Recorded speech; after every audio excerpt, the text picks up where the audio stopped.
Hello and welcome to In the Weeds. We're recording live from the Picky Weeds Esoteric Occult Boutique, located just south of Clark Summit, Pennsylvania, in beautiful South Abington Township. Picky Weeds is the largest and most diverse boutique of its kind in Northeast Pennsylvania, with an increasingly wide variety of items for many traditions. In addition to items for sale, Picky Weeds hosts a wide variety of classes, events, and community-driven gatherings throughout the year.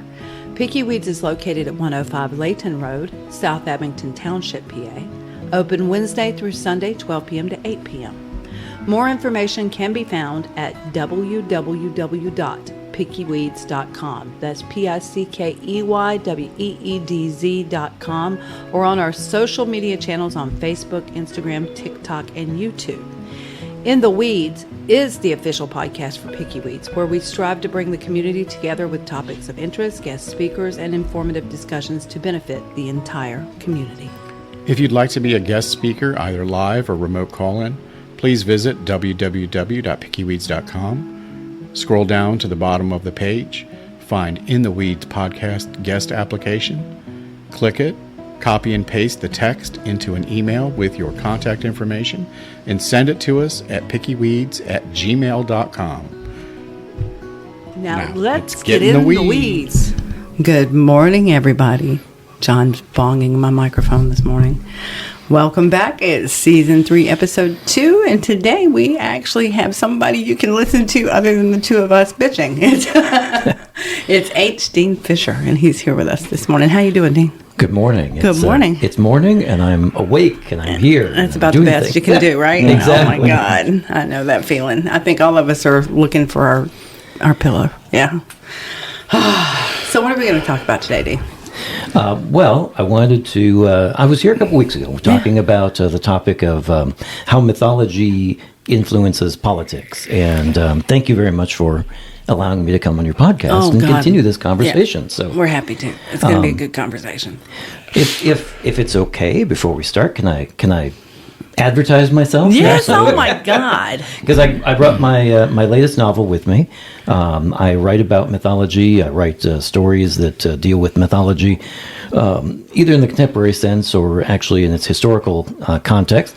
And my most recent is Medusa, Dawn of a Goddess, and I brought both the hardcover version and the Pride Special Edition version, which is the same story on the inside. It's just the Pride Edition has a beautifully redesigned cover with Pride colors, better binding, and then it also, we donate 10% of proceeds to the Trevor Project. I love that. That's great. I love that. Because you guys really, you don't make much per copy as authors. It's kind of terrible. So and it's kind of huge. The Pride Edition is a couple bucks more, but I think it's worth it for the redesigned cover, the better artwork, and the better binding. I really love it. Really cool. Yeah. It's really beautiful. But the story is a feminist retelling of Medusa's story with the goal that by the time the trilogy's done, she'll have a happy ending. And that's what we're all about. And trying to get her... Because I figure, it's been 2, 3, depending on how many you're counting years, 2,000 or 3,000 years. And it's about time she had that happy ending. She's been demonized long enough. Absolutely. And what's really been fascinating is since writing this trilogy, the number of people who have come up to me and said that they find Medusa to be inspiring in their own lives. Yeah. And especially because of all the shit that she went through and just the stuff that happened in her life. And they find inspiration in that. And they want to live like Medusa. They want to embrace life like Medusa did, which is great. Yeah, hers was an ugly story. It was. It was an ugly treatment of a female. As normal. Turning men to stone would be kind of handy these days. I would love that right now. Just saying. Oh, God. It would be a handy town. Absolutely. Yeah. Shut up. Oh. So this, the presentation that we did a couple weeks ago in mythology relating to politics, I do have to, before we go too far, and I don't think that we're on different wavelengths, so I don't think this will be a problem, but I do want to define what I mean by mythology before we get too far. Yeah.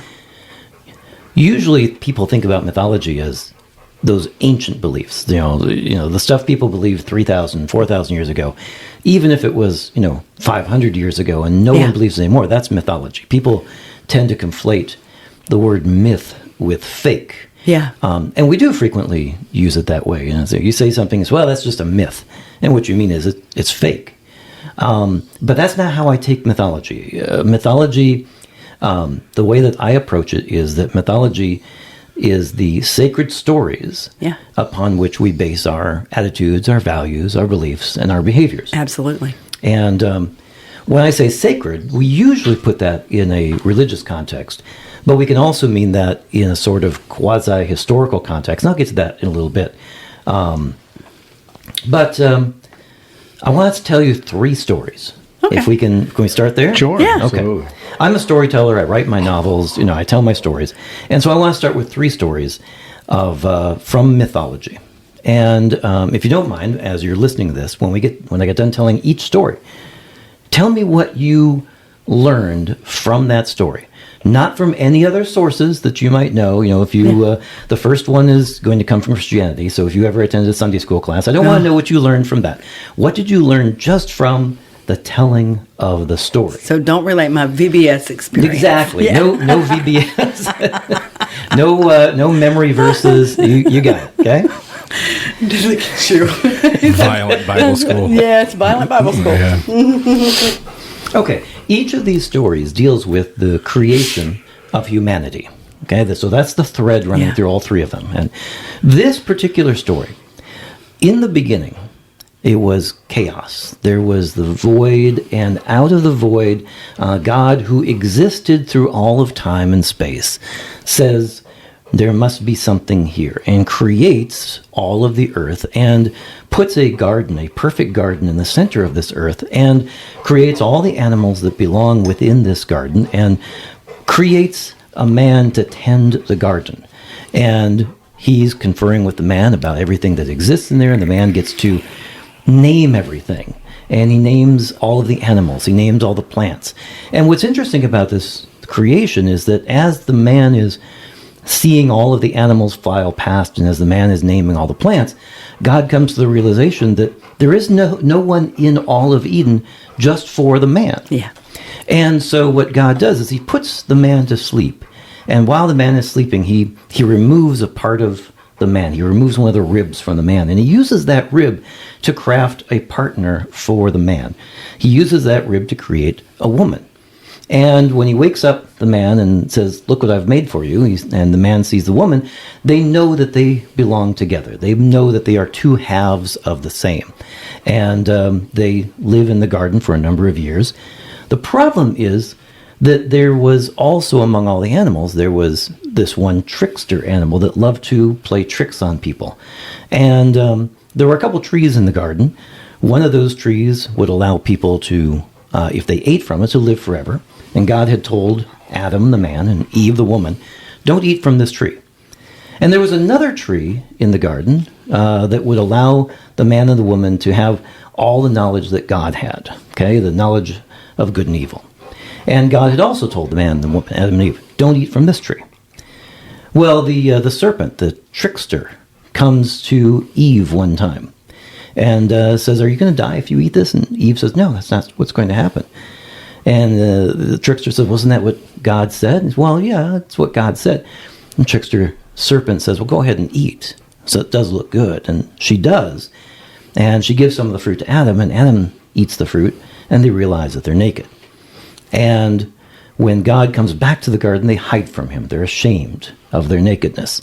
And God knows they've broken the rules. And so God kicks them out of the garden to go out into the harsh world and to live the rest of their lives and have children and deal with life outside of that perfect paradise. Yeah. Yeah.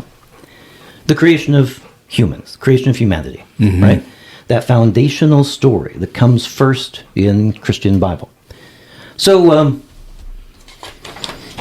one of the things I do is I teach. I just don't have a blackboard behind me right now. So I have a notepad for you. and a pen. Yeah. What'd you learn from that story? That Just the way I told it. the way that I look at the way you told that story, the way I look at the story in general is God was a jackass. Now, why would you say that? Because he set them up for failure. And he made it so there would be an opportunity for failure. So that he could wash his hands of them and start over. I feel like he created them for his own amusement. Okay. Yeah. Anything else you learned from the story? Why does he have to use a rib to make the woman? What did he use to make the man? Yeah, thank you. Okay. Yeah. Just Yeah, wondering. just wondering. Kind of missing that Yeah, part. it sort of sounds like a tale told by misogynistic Yeah. men, doesn't it? Like we had to use him to make you because you weren't good enough of your own merit. Right. Let's start there. Yeah. Now, I kind of feel like as we're talking here, there are some predisposed opinions coming Yeah, oh, into. yeah. Well, I wonder why. I wonder why that happened. Yeah.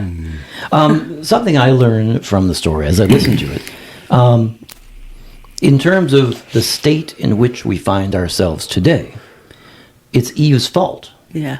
We had paradise, we had perfection, until Eve listened to temptation, listened to the trickster serpent, and broke the law. Yeah. And because of that, she got the man to break the law, and everything was screwed up after that. So did that not give us free will? No, free will isn't even in. Yeah, That's not yeah. part of my story. That's not Yeah. a bit. Again, Yeah. it's just simply, it was Eve's fault. Yeah. See what I'm saying?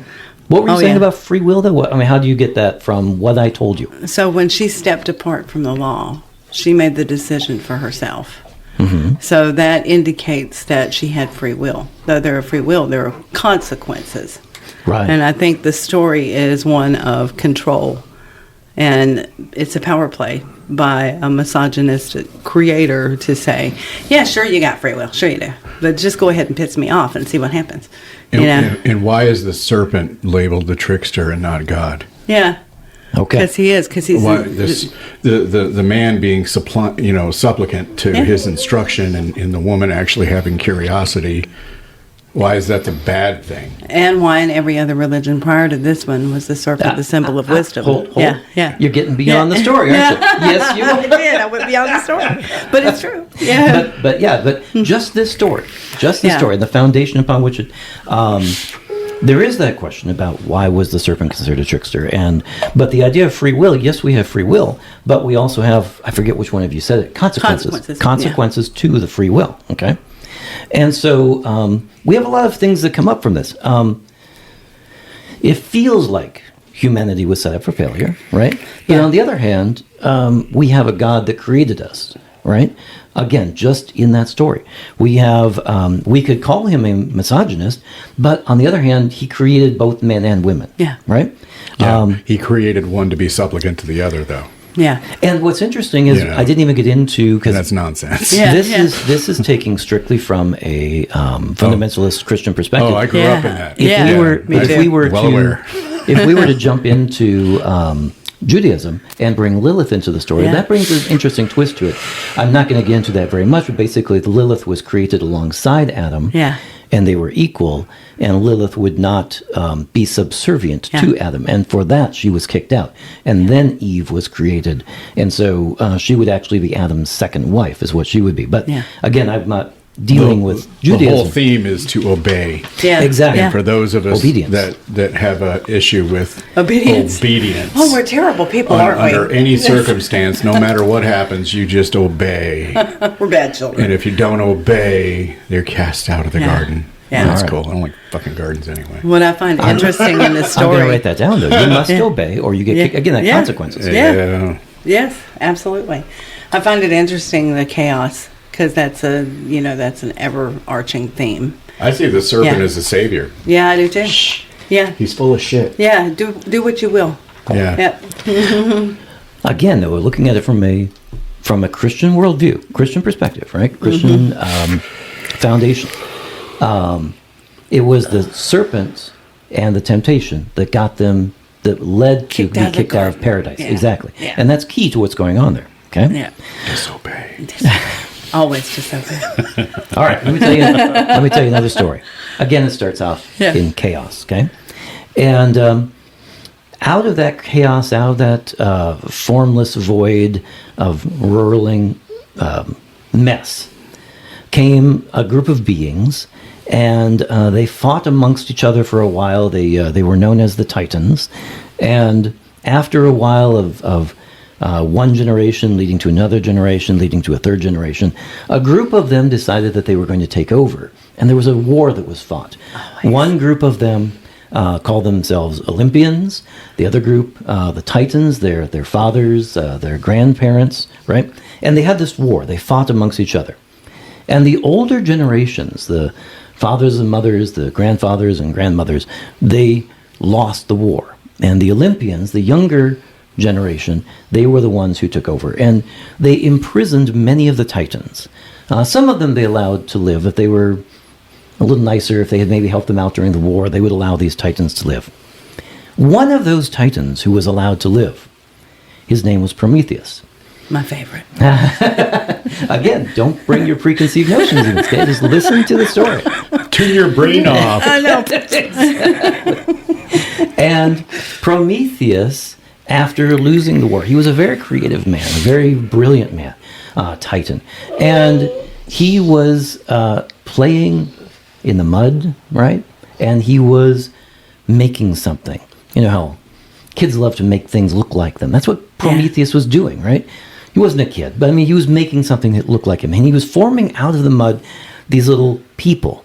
And he was so creative, and he made each one of them unique. And he was having fun putting little splashes of individuality into each of these little mud people, right? Yeah. You know, you can just imagine them all along the beach. Athena, one of the Olympians who fought in the war, saw what Prometheus had done, and she was charmed by it. They looked really interesting. And what Athena did, she went to these little mud puppets, and she breathed the breath of life into them, and they came alive. Yeah. And Prometheus created humanity. Prometheus created people. And these people began to live and work and move upon the face of the earth, you know, our planet where we live. And they just pissed off Zeus. They were just getting in the way. It was his planet. He had fought this war, and he was angry that these creations were here mucking everything about. Tolerated them. If they got in his way, he would just get them out of his way, but he didn't like them. And he was especially upset with Prometheus for having made them. Why he wasn't upset with Athena for breathing life, I don't know. But he was upset with Prometheus for making them. And Prometheus, even though he had been allowed to live, he was one of the good Titans, we could say, that Zeus allowed to live, he still liked to just kind of pester Zeus. And one time he played a trick on Zeus, giving him what Zeus thought was a wonderful meal full of good meat and good sizzling juices. Turned out to be nothing more than a carcass of bones, and Zeus got really mad about that. And so Prometheus was on Zeus's shit list already. But then Prometheus had the audacity to take fire, which was something the gods used. It was something the Olympians used. The Olympians had fire. And Prometheus looked at his creations and he said, they need fire. And he gave them fire. And he gave them mathematics. And he gave them language, things to help them to succeed. And Zeus got furious. And he chained up Prometheus on the side of a mountain and forced him to live there. He didn't let him die. He forced him to remain alive with an eagle eating his liver every day, and his liver growing back and then being eaten again, growing back and being eaten. And so we, humanity, our creator, unlike Christianity, where our creator is still interacting with us, in this tradition, this mythology, our creator is chained up on the side of a rock, side of a mountain, and we will never see him again. We will never have our interaction with him again. And we are interacting with the Olympians. What did you learn? I'm going to get out my blackboard again.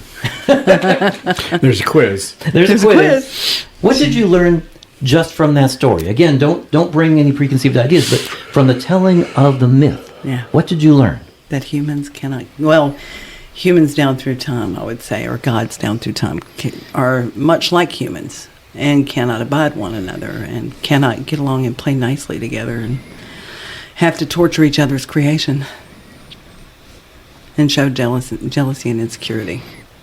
Many of the same attributes that we have, the same feelings we have, are also shown in the gods themselves. Yeah, absolutely. What else? Your turn. Trying to be nice. You're trying to be nice. Don't be nice. Let it all out. Honestly, I mean, it right along with what you said. It's putting human traits on full display. Like if it's got to be my idea, it's got to be my way or the highway. Yes. And even if you did it, I need credit for it. I need to turn, don't I? You know. And Yes. I'd say he wasn't mad at Athena for breathing life. He was mad at the one that came up with the original idea. Yeah. How dare you make meat puppets, mud puppets, Yeah. To challenge me in my territory. in Yeah. my way? So Zeus is very akin to some of the behaviors we've seen in our public figures. Yes. As of, Very much so. Territorial, Yes. childish behavior. it's Okay. mine, mine, mine, mine. They're like seagulls. Yeah. Mine. Oh my gosh, what movie was that? I love Finding that. Nemo. Right? Yeah, it was Finding Nemo. Oh my gosh, I that love was that. great. Yeah. And it was so great because we had just had that experience at the beach when Finding Nemo came out. And we were surrounded by them and they were driving us There's 1,000 insane. seagulls. Oh, but yeah, that's humans in a nutshell. Mine. Yeah. And the gods themselves, Yeah. deities. Yeah. Yeah. What about if we cross the gods? What about if we do something the gods don't like? Yeah. Just from that story, what's going to happen to us? You're gonna get tortured. Eternal Yeah, and- punishment. yeah. How dare you? They won't even be nice about it. They're like me. They just want to play with their food and watch you suffer. Yeah. Oh, I like that. Play with your food. Yeah. And what? Yeah. Yeah. It's like a cat. You know how they play with their prey? Oh, absolutely. Yeah, the gods are like that. Okay. Yeah, they play with the prey and watch it, and it kind of makes you wonder. In truth, if there is something out there that did create us, if we're just an amusing theater for the gods, like, oh, look at them trying so hard. Aren't they cute? Let's throw a hurricane in their direction, and see what they do with that. But yeah, it kind of starts to feel that way. Okay. Yeah. Okay. A little bit of chaos. Okay. Anything else? Oppression, even back in that time when that mythos was the going thing. Yeah. Oppression was the key of it. If it's not my way, It's not. then Yeah. you'll be punished forever And if you you will stray suffer. out of line. Absolutely. You want your voice heard in that? You think so too? Yeah. It's not German, it's crap. She's very bratty, very needy. Aw. But yeah, I think the overarching theme in most mythologies is do what I say and not what I do. Obey. And that's Yeah. certainly in this. Yeah, The yeah. Prometheus would just continue to anger Zeus. And at Yeah. some point, Zeus's patience, his tolerance, He's not too terribly bright. just ran out. Yeah. Yeah. He's just like a niggling little brother, like, yeah. I think that's why the deities that I've worked with, for the most part, are the disobey type. Yes, the adversarial type. Yeah. Even Blide with her mythos, she was an elemental created for the pleasure of one man. And she wasn't too keen on that. Oh, absolutely. Yeah. Yeah. And a long-winded myth, but in the end, she helped craft a spear and with her chosen mate and drove the spear into her chosen husband. Yeah. Who wasn't And- supposed to be killed by any measure. Yeah, So, but she tricked him into it. Yeah. And we look at tricksters like they're a bad thing. Tricksters are the antidote for leaders like Zeus. They're the disruptors in the system. Yeah, absolutely. Yes, Yeah, the original Yeah. disruptor. I love that. Because a lot of us are, happy to go along with the day-to-day, and we see injustice in the world, and we're like, well, it's not me. Yeah. And Turn a blind eye and I deaf don't see ear. why you guys Yeah. are so upset about that. It's not that big a deal. How many times has that happened to us recently? All the That time. It's not affected you yet, but it will. You Yeah. you have two members of a marginalized group discussing the injustices going on, and then a third party will come in of the majority, Yeah. be they white, be they male, be they Christian, be they all three. Yeah. And I don't understand. This used to be a welcoming place. Yeah. Why are you guys so upset about all that? It doesn't make any sense. And we weren't even in the conversation. And, I didn't even know what was going on. Yeah. Well, have you ever Yeah. been female? Yeah. Have you ever been gay? Yeah. Have you ever been a member of any marginalized community? Have you ever been exempt from privilege? But you Yeah. look at it like, Yeah. well, I don't get involved in politics because it doesn't affect me. It doesn't Yeah. affect me. I don't really care. But it will. And I forget who said, you can say you're not interested in politics, But politics is interested in you. Is interested in you. Yeah. And, the first response for a straight white male when two members of a marginalized community are having a private discussion, it was public discussion, but it was an AV conversation, see your ass out. Yeah. It was just two ladies talking on the side of the road. This has always been a welcoming, it still is a welcoming place. You're just a dick. Yeah. Why don't you join the conversation? I said. Try to have a little. I don't know. Can you spell it? Empathy. Yeah. And put yourself in the shoes of someone who is very much in the crosshairs, especially in the last week, if not their whole life, having to deal with family, friends, and now the politicians of the world putting a target on their back, and you're upset because it rifled your fragile male ego. Yeah. Really? Yeah. It's like, I think that was the story there with Zeus. I think he saw Prometheus as being more creative than he. Yeah, how dare you? Yeah. I'm Zeus. Yeah. And didn't you say before we started this recording that Prometheus was your favorite? Yeah, I remember you saying he is. Why is Prometheus your favorite? Adversarial. Always adversarial. And linked with Aram and Manu and Azazel and Lucifer and Loki and all of those guys that are adversarial, that make us really face ourselves and face our shadow and go, are you really going to put up with this? Are you really going to take that on the chin? What are you going to do about that? And make you get out there and fight the good fight. Because it's easy to go along to get along. Yes, it is. That's it's the easy easiest thing, and it's not bothering me, and everything's great. Everything's on fire around you, and your friends and family that aren't like you are being hauled off. Everything's great.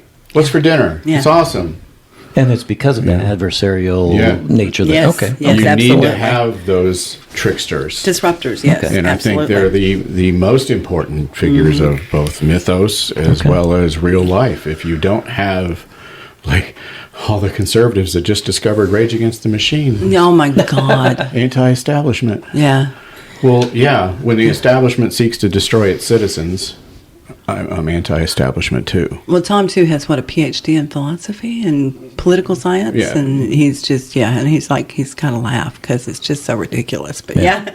You need to have those people that are not afraid to say truth to power. Yeah. And to influence other people to get out from under the rock and do something. And I would say Prometheus was one of those truth speakers. Yeah, he saw the humanity suffering. I'm going to bring you fire. I'm going to give you the tools. Yes. I mean, I teach you every step of the way, but I'm going to give you the tools. You can help yourself. Help you rise yourself up. And you should be doing that. And I think it's a good little moral story that, you're trying to help people lift your brother and sister up. You've got what it takes, and they don't, so you reach the hand down and pick them up. Okay. And that's the adversary. We always do that, and it always pisses somebody off. Absolutely. And we don't care. No, we have to have that. I think that's an integral part of survival as a society is to have that trickster element. Absolutely. Because if we all just go along to get along, what's the end result of that? Okay. Yeah. No kidding. Yeah. All right. You ready for the third story? Go for it. Okay. So the third story, again, as you said, starts off in chaos. Yeah. The universe roiling and boiling, and out of that chaos comes one being. Okay, and she rises up from this chaos. Atum is her name, and she provides order to that chaos, and she builds an island out of that chaos, and she settles upon that island, and she calls that island her own home, and she begins to create more beings like her to help bring order to this chaos. She creates basically what we would today, with our scientific mind, we would call the elements, right? Yes. The wind and the rain and the earth and the air, all of these pieces coming together, but they are literally existing. They are her children. Yeah. Okay? And out of all this chaos, she and her children bring order to it all. And a couple of Atum's children, Nut and Tefnut, they decide they want to see what all of this creation is. They want to go out and explore it. And so they wander off out into the universe to see what it's all about. And they're gone so long that Atum, their mother, begins to worry about them. Where have these children gone? And so she takes her all-seeing eye and she sends it out into the universe to look for them and bring her children back home and make sure that they're safe. And the all-seeing eye finds them at the edge of the universe. And Nut and Tefnut, they realize they've been gone too long. I mean, when excuse me, the all-seeing eye going around. finds them. Yeah, exactly. When the all-seeing eye finds them, they realize, oh my gosh, we've been gone so long. We need to return. They take the all-seeing eye. They head back home. They head back to their mother. And as Atum is standing on her island, and off in the distance she sees Nut and Tefnut coming back home, she is so overjoyed. She's thrilled at their return.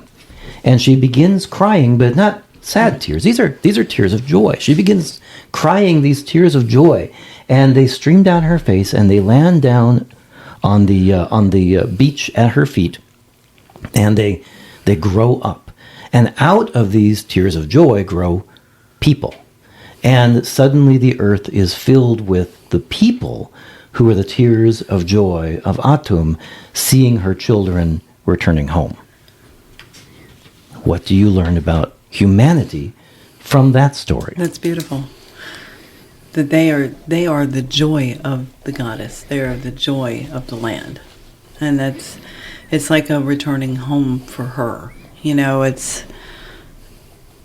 I don't know. I love that. I think it's beautiful. Seems a little too happy, shiny. Yeah. Yeah.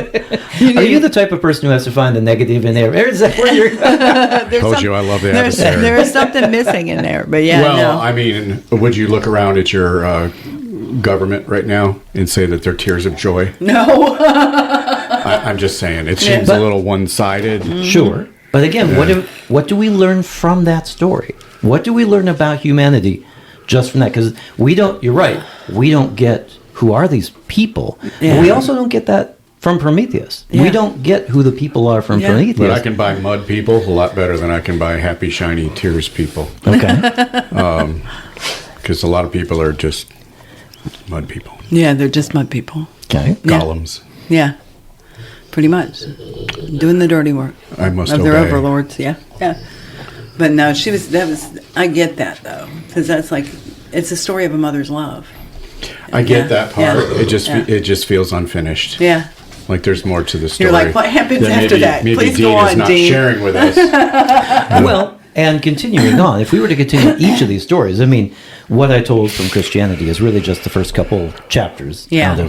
What I told from Greek, I summarized a lot. Yeah, it's very of the story truncated, yeah. And brought it back down. Yeah. And even this one, I'm starting at the very beginning point. There's so much more that comes after this. Yes. I haven't gotten into. Yeah. Yes. Raw. Yeah, what do the tears do when they land? Exactly. They're gonna be a problem. Some Yeah. flood the I promise mountains. you. Yeah. Some water And- the fields. Yeah. And so would the mud people that Prometheus created. They would do those same things too. Absolutely. And if we were to continue the Christian story and talk about who were the children of Adam and Eve, they would continue to do, it's only from Adam and Eve to Noah. There's only a couple chapters where, again, if we talk about the world going to hell in a handbasket, it happens really quickly Yes. in that mythology. Yes, it right? does. According to them, we're only 5,000 years old, right?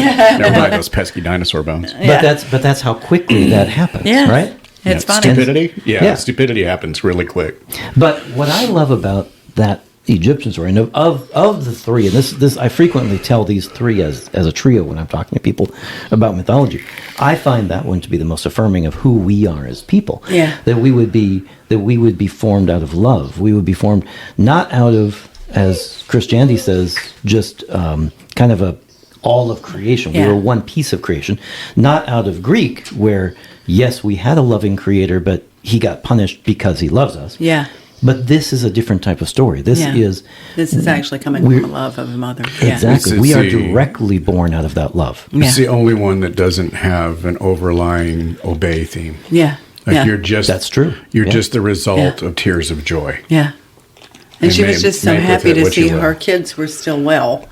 Yeah. Yeah. The others are, firmly in the do what I say. Yeah, absolutely. And, of course, you can look at mythologies, especially Christian mythology, and find parts of it in ancient mythos, Yeah. much older than that, where it looked like, somebody got a Cliff Notes version of all the mythos and put it Yeah. all together and claimed Yeah. it as their own. Yeah, this is it. Pretty much, because the way that Bitch, whole you story copied starts from is the everybody Enuma else's Elish. test Yeah. paper Yeah. and created. Look, Yeah. I made it. Yeah. No, it's a Sanford and Son junkyard mess put together and presented as something original. I made it. No, you didn't. Yeah. Well, that seems to be resonating in our society too. Yeah. I created a rocket ship. No, you didn't. You bought it. Yeah. He's brilliant. No, he's not. He's got money. No, he was from a very wealthy family from apartheid South Africa. Yeah, you really yeah. want to go into that? But he didn't do a Nazi salute, right? My ass. Okay. And not only did he do it once, but he turned and did it again, just like Hitler when he was But speaking he's to crowds. autistic. Yeah, sure he is. I know a lot of autistic people. Not one of them accidentally does that. No, never. Never. Yeah. They still have a sense of presence and self. Yeah. This motherfucker. Don't even get me on that. How did we get there from here? It's terrible. But the point being that it seems to be that the gods are the humans are just like the gods, and we've got to muck everything up for some unforeseen reason. It can't be tribes. It's got to be ours. Well, And the tribalism is there. It's Yeah. the us, them, Yeah. absolutely. Yeah. But if, Yeah. again, coming back to, I want to bring this back to my... Before I peered it off the cliff. No, you're headed in the right direction. I mean, you're headed in the direction I would want to bring the conversation. You're just jumping to the end. Disobey. If mythology is the sacred story upon which we base our attitudes, values, beliefs, and behavior, then everything comes back to what sacred stories are we using as the foundation for our attitudes, our values, our beliefs, and our behaviors, right? If the story is, and this would coincide with both Christian and Greek, if the story is that you must obey or else, right? That produces a certain mindset Yes, it in does. people It does. who are raised in that. It does. It does. If your mindset is you are the tear of joy of your creator, Yeah. and you are born from that joy, That love and joy. Yeah. that produces a different mindset. It does. I'm that- gonna let her out. No. No. Just let her. She'll go to sleep. Oh. I don't know. She's staring. No. She's staring daggers at you. She just dropped bombs out there. She'll be all right. Yeah.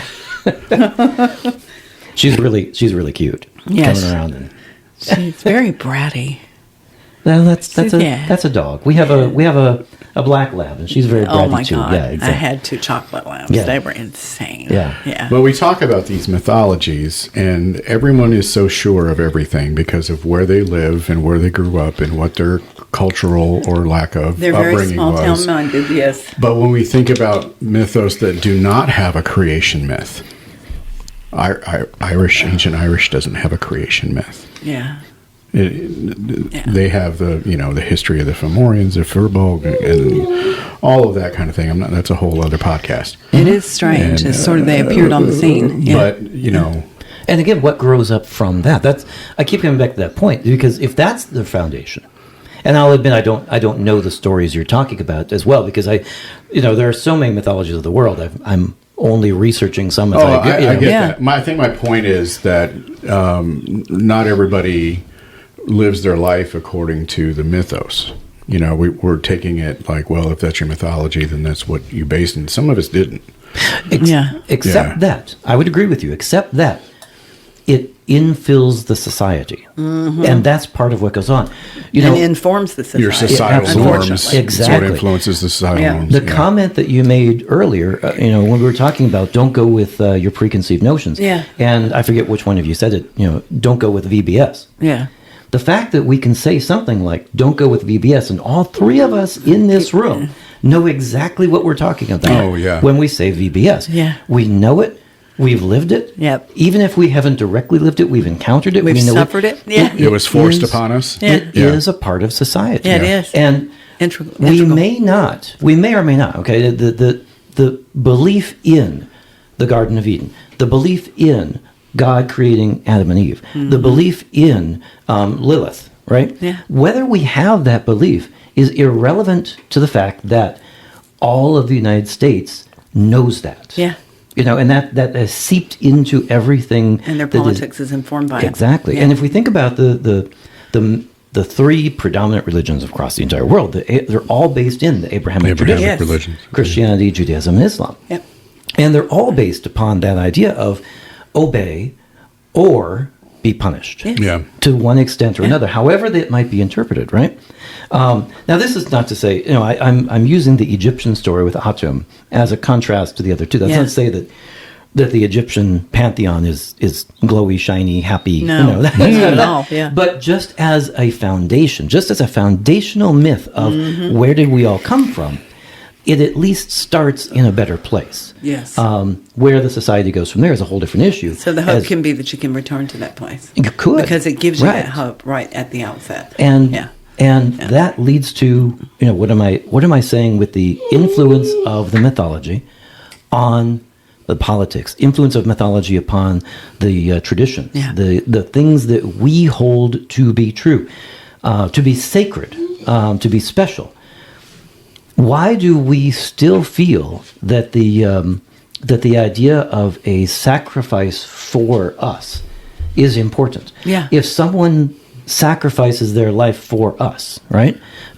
Soldiers upon the battlefield. Why is that so important? The foundation of that is that we were raised in a mythological foundation of a sacrifice has been made on your behalf. Yes. Right? Like the Jesus Christ story. Exactly. Yep. And again, those stories come up in different Yeah. societies as well. Again, if we go back to Egyptian, Yeah. we have Osiris doing the exact same Absolutely. thing. Dying and resurrecting, and that Odin. gives us hope for... Odin did it Yep. exactly. And that gives us hope for something, Yeah. right? And we key in on those pieces Yes. because they so infill everything of our existence. Yeah, and it makes us a very destructive race Well, because we begin to expect that sacrifice from others on behalf of people they don't even know, on behalf of people they don't know or even if they're even worthy of the sacrifice. And many times they come back from the theater of war, and some have made the ultimate sacrifice, and it's done nothing. It's done nothing but create more discord and chaos. And so what was their sacrifice really for? And I think I see the same in the Jesus myth. It hurts me to think if he were to come back and see people wearing the icon of his very destruction, how would he feel? Or the complete and utter perversion of his teachings. Yes, absolutely. Where he was taught to love the immigrant. Yes. To love thy neighbor as Yes. yourself. Don't be the first to cast the And when stone. a stranger from a strange land comes to you, You welcome know, them with open arms. And we have here people claiming to be Christianity. Christian, and their actions are in complete contradiction to Absolutely. every teaching. Yeah. Like they change the narrative constantly, but you know this. But it's Right. used Yeah. for power and control. Yes, it is. Absolutely. Because, as you said, we were all raised, whether we were forced or not, in that mythos. And so they use that mythos to their benefit by pushing that guilt bullshit onto you at a young age, and then now into adulthood and into later years.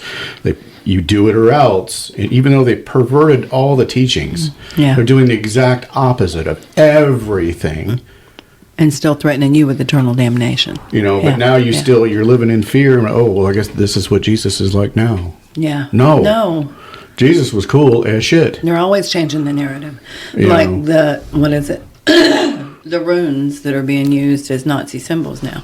They never meant anywhere near a close approximation of how they used But them. they've been perverted. And the cross was perverted by the Klan, you Yeah. know, and we used to run that from Clanstead to Clanstead in Scotland to warn one another that enemies were coming and that we needed to get everybody out of the house and into the land and get ready to fight.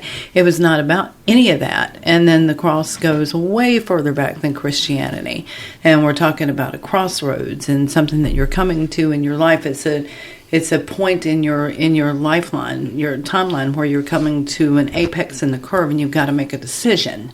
And so it's insane to me what they've done with symbols. It's the perversion of it that bothers me the most, Yeah. because you have good people that have been raised to obey, Yes, but that's where they're comfortable. Yeah. They're not leaders. They don't want to be a leader. They don't want to be that philosopher waxing poetic. No. They just tell me how to be a good person, Yeah. how I can have peace in my life. And they take that mythos that was pushed on them as children, and now they're using it to control them as adults. Yes. And this guilt that Yeah. they put in. I mean, good And to God. squelch their voices. And it's horrendous, the Yeah. perversion of what were loving values into values of hate. And even if you go back in that mythos that we're talking about there for our region here in the Christian religion, he wasn't a pansy. He wasn't a God, no. pushover. He was a revolutionary. Yep. And he did that for his brothers and sisters, for his neighbors. He saw ill in the world in the orthodoxy. And he saw people being held down and pushed down and controlled. And he knew that that wasn't the way of will or the way of finding spirit. And so he said, lay down all your belongings and follow me. It didn't, and they take that and they twist it. They twist it. That's not what he meant. He meant being present and not having attachments to material things so that you could see the face of God. That's what he meant. Well, he Amen. knocked the Yeah. tables down in the temple. Yeah, yeah. You know, all the money changers, he ran them out. He's giving you literal examples there. Of what you're supposed to do. That you're seeing on a day-to-day basis, and Yeah. yet you see this evil lizard-looking televangelist. Oh, yeah, let me write you a check Yes. for another jet. Yes. Oh, my God. And what is it, Matthew 6, Yeah. where he talks about... Be not like the hypocrites praying in the streets. Yeah, don't go into Yeah. go into public. Prayer should be Between you and God. between you and Yeah, God. And what do we see? God, God, God, Jesus, Jesus, Jesus. It's not supposed to be that Yeah. way, guys. Yeah, not at all. This is ugly. You This is know, a perversion. And I think that you said I'm always negative. But when you've been force-fed fundamentalist religion and terrorized as a child, that you're Yeah. going to go to hell. Oh, God. It And was all heinous. these horrible threats. Like, I was a good kid for the most part. Yeah. You know? They trusted me with the house key. You know, but Yeah. all this horrible nastiness would come about if you don't go along with it. Get along, go along. And it's just not in my DNA. No, not mine either. Your shit doesn't make any sense. I read the Bible cover to cover, just like you did, multiple times. Well, As you're a not supposed novel. to read it like a book. Yeah. Well, then why does Like it shape like a like a book, book. looks With a like a binding book, like a book. smells like a book? It's a fucking book. Yes, it is. Oh, But this conversation is exactly where I love this. This is the type of thing that happens in my class. You know, Yeah. I teach audio video production. I teach journalism and PR, and I teach mythology. And this is the type of conversation I love because you've jumped a couple of places ahead in my notes, but this is exactly where we're going. Yeah. If we took, just as you said, if we took the parts of the Bible that talk about, you know, when Jesus talks about serving others, when Jesus gives the example of, here's how you should be interacting with hypocrites. Here's how you should be interacting with people who are trying to, the religious establishment, lead you by the nose somewhere that you know that God would not direct you. Yeah. This is how you interact with it. But on the other hand, you also have, and this goes to what you were saying with the fear of hell and the judgmental, obey God or be destroyed.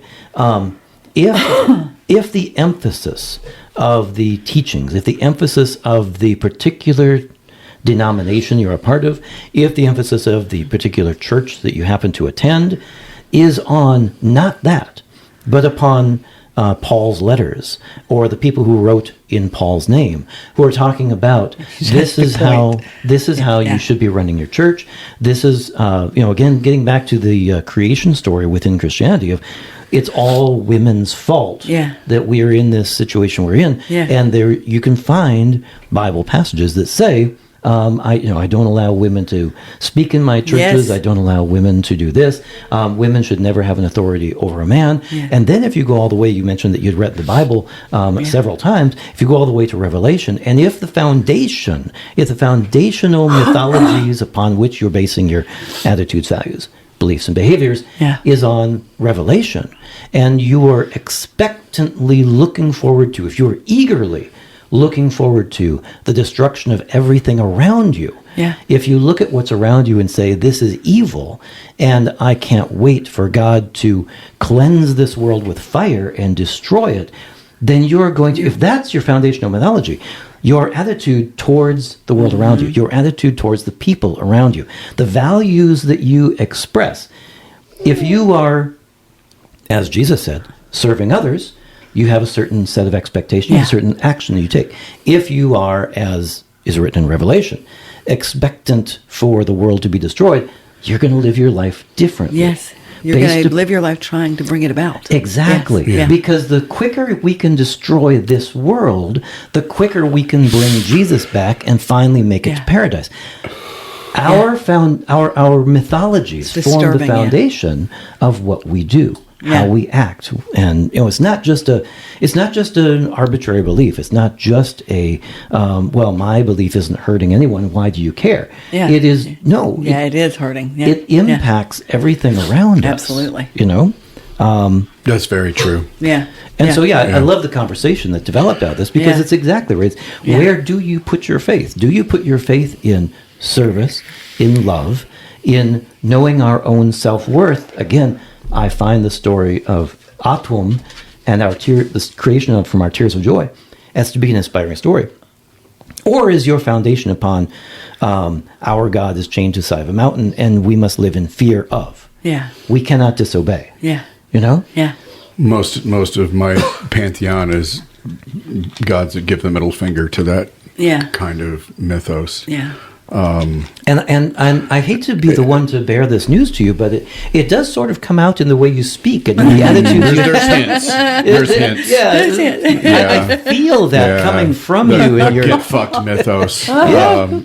Because as a child, I grew up in a completely fundamentalist Southern Baptist family. And what did they teach to you?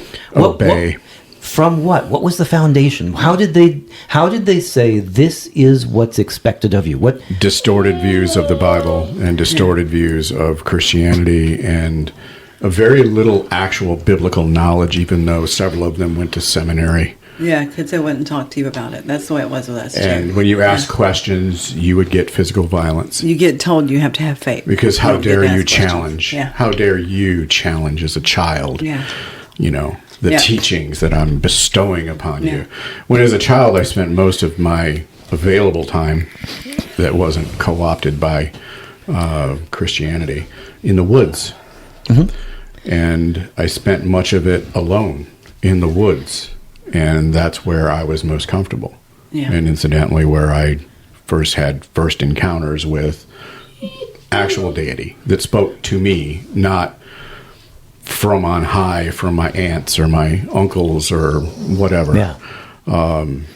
And it was a spiritual experience and not a religious experience, where religion is like, if I walked into a church even as a child, it smelled like formaldehyde.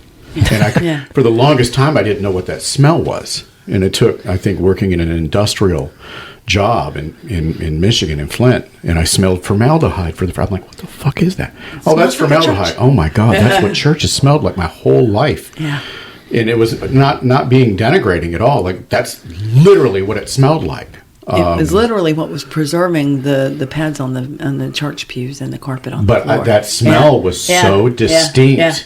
And I smelled it nowhere else, and it was disgusting. Absolutely. And it started to become associated with that. Yeah. And then when you see the hypocrites all the time, the guy that's got 6 girlfriends, and he's all praise Jesus and birth the better, and you an amen pew, and they're just, you see these adults that even as a child, you can see the hypocrisy. But Saturday night, he was in the red light district. Yeah, you go to church, 3 days a week. You don't miss Bible study. We go in, we did it all. Awana, VBS, the whole bit. Yeah.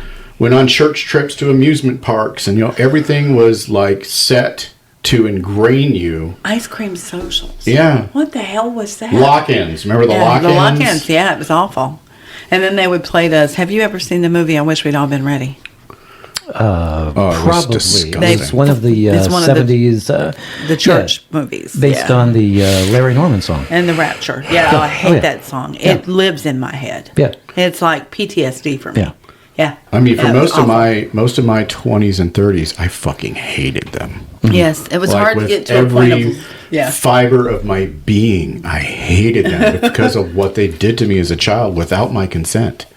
It was put upon. Like, I still don't speak to family members. Yes.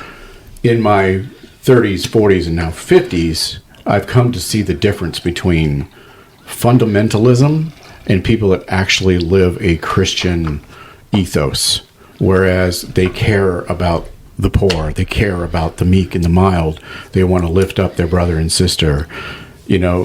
good people. Yes. And The people who are founding their foundation of mythology upon what Jesus was actually Yes, what saying. he what was actually actually, said, yeah. Exactly. Yeah. reportedly he was, I will say reportedly, what he said in the book. At least the overlying message was of peace and love and protecting the weak, punishing the evil. Taking care of one And another. I've met Yeah. so many Yeah. of those people that I've had to reassess. Yeah. So I still hate the hypocrite. Yeah. I still hate the fundamentalist nut job that is using this ethos to take advantage of people who are still locked in the obey mindset. I hate them. Yes. But the actual Christian practitioners love them to death. Yes, they're amazing. Because they are living the actual message. They actually care about their fellow man, their fellow woman. And it's a world's divide of difference between that and fundamentalist dogmatic belief. You just lockstep because my mama told me this is what we do. Motherfucker, turn on your brain. So here's the question. You know these people are locked in the mythos of bringing about Armageddon. How do you reach them? Well, and that gets to a couple things, again, bouncing a little bit further down my notes here. What are the consequences of those actions and beliefs? And how do we move forward? Now, those couple topics that I still want to talk about. Can we hold that for just 1 second, though? I love the fact that you talk about going into the woods and finding your spiritual renewal there. My wife does the exact same thing. Into nature. You do it as well? Yeah. Into nature. And that is where my wife finds God. Yes, absolutely. In the woods, in the forest. Without a doubt. In the And wild. Communing spiritually in that space. I need a wild place. Yes. I need a place where the earth is just the earth. Yeah. And there's no influence. And it's getting harder and harder to find. Yes, But it you is. can find it. And if you can't find it, if you have the means, sometimes you can make it. Create a sacred space. Be that in the woods, be that wherever, where it's just you and the wild. And that to me is where everything kind of coalesced. And that's just me. Yeah. And unlike a lot of religions, I don't say, this is the way you do it. Yeah. It's the way I did it. Yeah. And it may not work for everybody, but for me, it worked. That's where I had my first encounters with deity. And we hear a lot of people, so-and-so, the deity spoke to me. And that's cool. They probably do. But when you feel her breath on your neck, Yeah. and you know that you're standing in an in-between space, that's a different experience altogether. Yeah. And I can't make it happen. It just happens or it doesn't. Mm-hmm. But I've had enough of those experiences to not just write them off as folly. So more than anything I ever felt about being forced or guilt-tripped into believing the way that the masses believe, I've always rejected. I mean, I liked Guns N' Roses, and then everybody else discovered Guns N' Roses, and I'm like, fuck Guns N' Roses. I remember it was like 1984, and I heard Guns N' Roses. I'm like, God, these guys are great. And then like 1985, 86, they're all over the place. I'm so I sick don't of even hearing listen them. to them. Yeah. I don't. Yeah. If all of you idiots like this, then There's something you can wrong have with it. me. I don't want to be in this group. And I guess that's just a personality quirk. I'm sorry. No. But I reject populism. Yeah. And it's got me in trouble before Yes. times. But yeah. And so getting to your point earlier, what are the consequences of these actions of belief? Yeah. If our foundation is this, and we believe this, and then we do that, what do we end up as a consequence of the myth informing our beliefs, informing our actions? Yeah. We end up with a variety of things. I'm going to drop a bomb on the conversation. Abortion. Yeah. Right? Yeah. The abortion argument itself is predicated upon Psalm 139, one of them, that says, I knit you in the womb. And taken as an actionable belief that says, God literally knits people in the womb. Yeah. God is directly involved in people. Yeah. Now again, political. I find it amusing. You are the sex at conception. Yeah. And it's going all over. It's hilarious. It is. It's hilarious all over. We're all female now. I'm cool with that. Yeah, I'm cool with that. And but that is based upon the foundation of this idea from Psalm 139, I knit you in the womb. Yeah. If that's the foundation you're living, then of course, sex at conception makes sense. Yeah. Right? Yeah. The mythology leads to the belief, which leads to the action. Yeah. Alternatively, you both probably know this because you've read your Bible several times. Yeah. We have Numbers 5, in which we actually get a formula to produce a cocktail that will force an abortion. Yeah.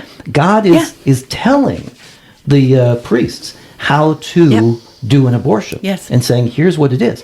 If that's the foundation of the belief that God has directly not only endorsed abortion, but provided the means for abortion to happen, you have a completely different perspective upon that one issue. God is saying I can make mistakes. And so There you go. You can be in peril, and here's how you can save yourself. Wait, I thought you were omnipotent. Yeah, right. How can that be? I know. And do we really want to get into an argument where we're cherry picking passages in the Bible because a simple Google search will bring you pages and pages and pages of contradictory statements? Yes, it will. Except that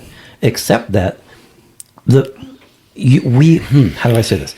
We are always cherry picking whatever our mythology might be.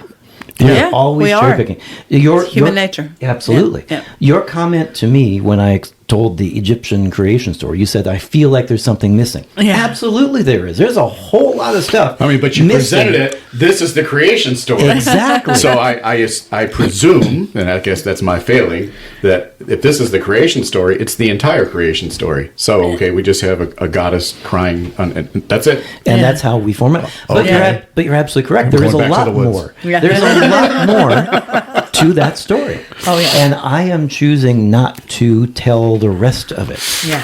I am cherry picking that story just Yeah. as well as what you expressed with the Christians Oh, yeah. who will look at the Bible and say, no, I'm going to ignore Numbers 5 and I'm going to focus on Psalm 139. Yeah. Is that cognitive bias? Yeah. Yeah. Yeah, it absolutely is. Yeah. And confirmation bias. Confirmation all bias, joined that's what I together. was looking for. Yeah. And the consequence of that is that it impacts the world around us. Right, it becomes Yeah. one big Chinese whisper. Exactly. Yeah, it does. Yes. But I love that. But mine's right. Yeah. No, mine's right. It's against the law. We think you're wrong. Yeah. No. And To death. down Put them to with death. it. Down You don't with believe it. me. You will suffer. I will put you on the rack. Oh my God. Let me tell you what my deity says, okay? I'll tell you the truth. Uh-oh, here we go. He's going to blow everything up. For 1995. Oh. Pay now and you can hear the rest of the episode. Yeah. But you're right. We do have a real predicament. Yeah. And I'll give you my ending up front. I don't have a one-size-fits-all solution. Nobody does. There There's no isn't. way. That's There's the no problem. way. Yeah. But how do we go forward? How do we? Yeah. And I've tried. I'll be honest, I've tried. And I've tried reason. I've tried to appeal to them, to their natures based on what I know from having practiced the same thing growing up, you know. You're not going to reach them until they have a moment where they've lost and it's affected them. And that's sad. And I don't know how to get past that in human nature.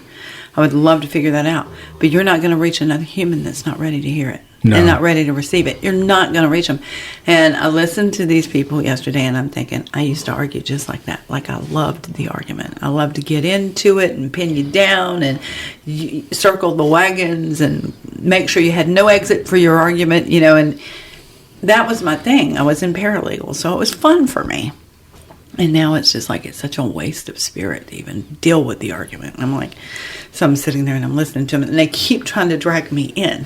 And I'm like, nope. I remember living in Texas. I lived down there for about 8 years, and wrote a response to a friend of mine who was talking about how she belonged to a Pentecostal denomination. That was us. Women should not be, wearing anything that goes above the knee, and how the no one in the Bible drank wine, even though the Bible says wine. Yeah. And I remember writing a whole 2 or 3 page thesis back to her about why she was wrong. Yeah. And now I'm kind of like you. I'm like, that's just a heck of a lot of work, and Yeah. I don't.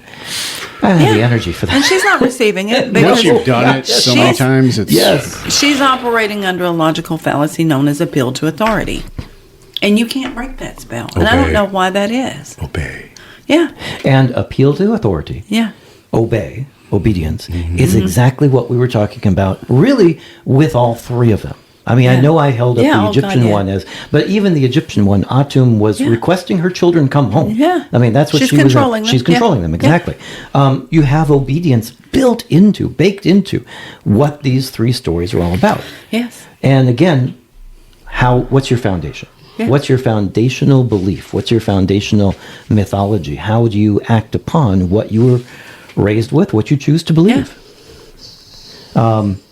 I don't get how we do anything about this. Yeah, I think we're sunk. I don't have that relationship with spirit. Yeah. Mine don't. I don't have stone tablets, or No. it's a actual relationship. Yeah. It's a partnership, if you will. Yeah. It's a pact. Yeah. Yeah. Where you're working together, and Yeah.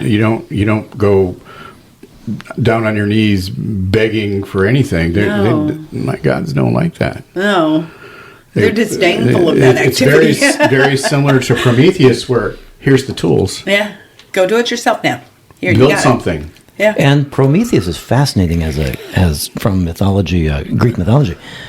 What did he expect humanity to do with the fire and the Yeah. math and the Yeah. language? Exactly. He never said. Yeah. You know, It was a god's No, he curiosity. just- Yeah, Yeah. exactly. It's You a know, fascinating moment. Let's see what they in that. do. Yeah. I've given them the tools for their survival. Will they use them? Yeah. Or Yeah. will they use them for destruction? And Prometheus's punishment comes so quickly that we never find out, We yeah. never find out. Yeah. We never find out from Prometheus. Yeah.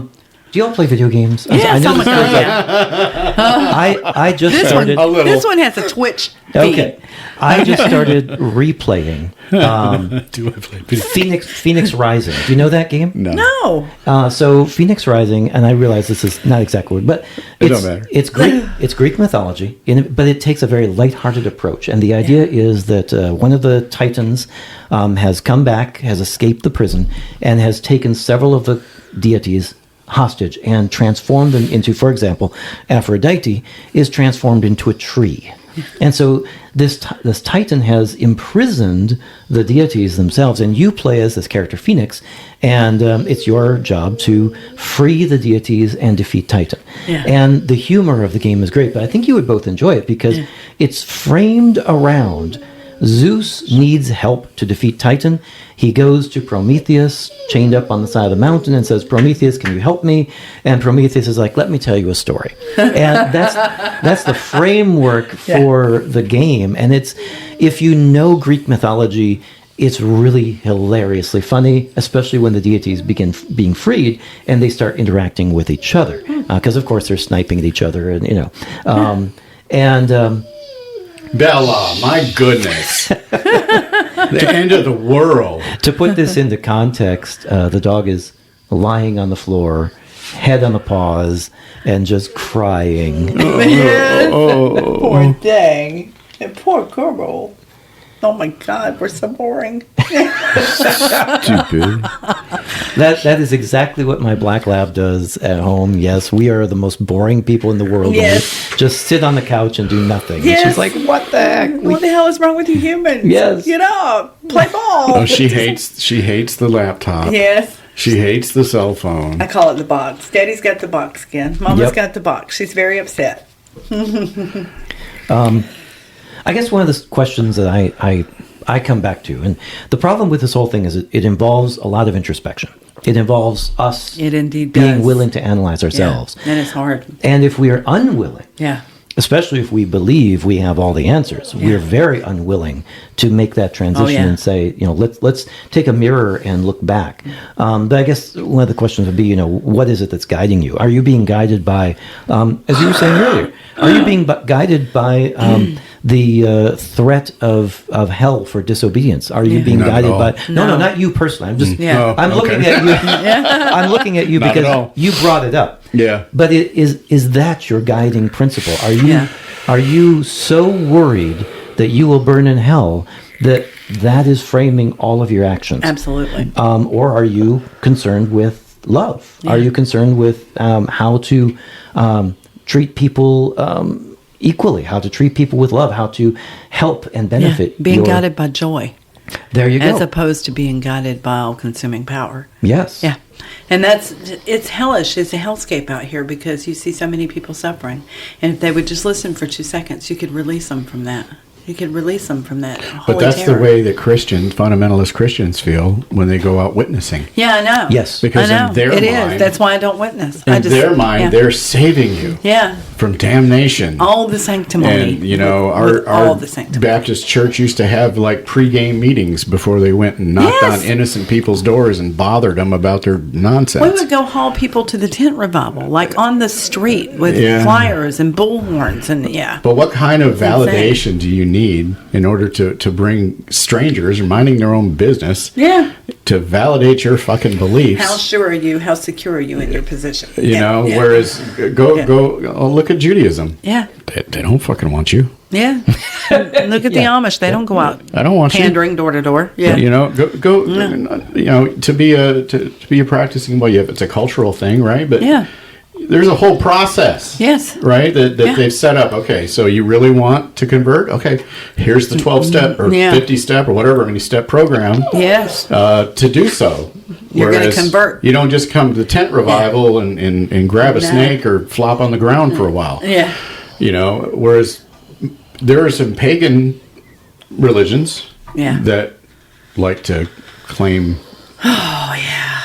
Don't even get majority. me started. It's frustrating. And it's almost to the point of witnessing where they start to lecture other people, like the rule of three. The law of three. You know, You're breaking the reed. No, you know, what the fuck is the reed? We don't belong to your religion. That doesn't apply to me. Yeah. I know. No disrespect. Feel free. Practice what you practice, but it's not up to you what I practice. You know what kills me? And I not to interrupt, but I think that that's kind of where we're at too. Like we just leave us alone. Yeah.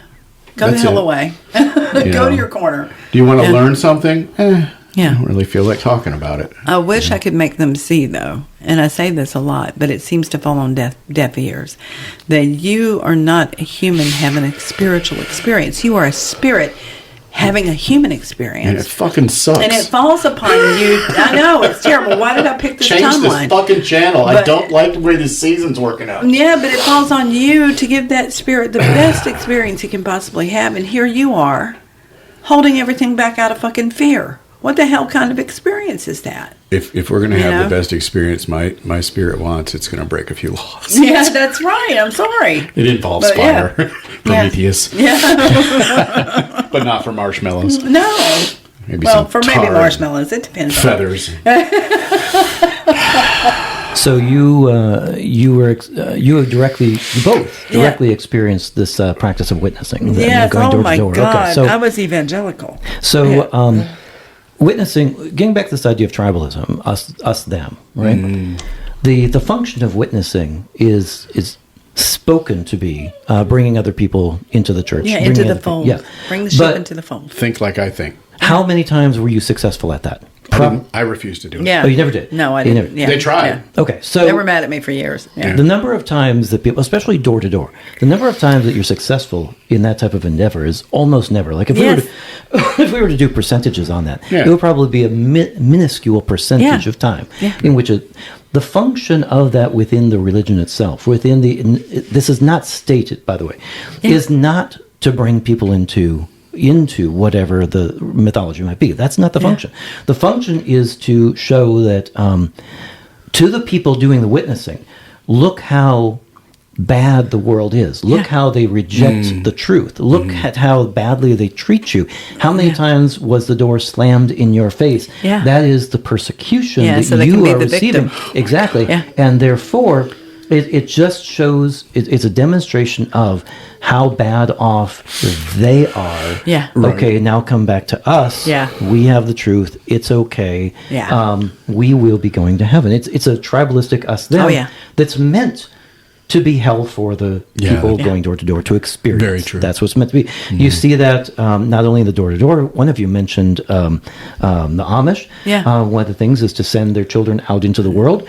Springer. After being raised for 15 years in this isolated community, what is the outside world but a scary, vindictive, It's horrible shell shock. place. It is. Well, shell shock. they're betting on that. They're Yeah. literally Yeah. betting the farm. Yes, they are. They'll Yes. come back. That they will come back. Yeah, you just want the peace and quiet of simple. Yes. Yeah. And the assuredness of every day and rote and discipline and nothing outside these walls contacting you, connecting with you, hurting you. Yeah. And so you get out here and everything's loud. It's sort of like the Mesopotamian myth, the creation myth, where the gods that gave birth to the new gods were being so damn loud that Abzu couldn't take it, so he went and killed them all. Yep. He's like, shut up, you know. Yep. But it's like that. So they get out here and there's all this chaos, and so that instills fear in their little hearts because they're what, 16, 17 when they do this, when they send them out Somewhere into the world? in that general Yeah, vicinity, can you yes. imagine being a kid that's been raised in a real quiet Amish community, farming, doing the Lord's work, you know, and making the butter and all of these bright lights, honking horns, screaming people. I mean, Yeah. even a city as small as Scranton, Wilkes-Barre, Clarkson. Yeah, this that's is shell shock. Yeah, huge. Yeah, that's trauma. Yep. Yeah, yeah, it's insane. So again, I know this is a tough question to ask, and we would ask this of the people listening, and I would assume that people listening would be able to do the introspection.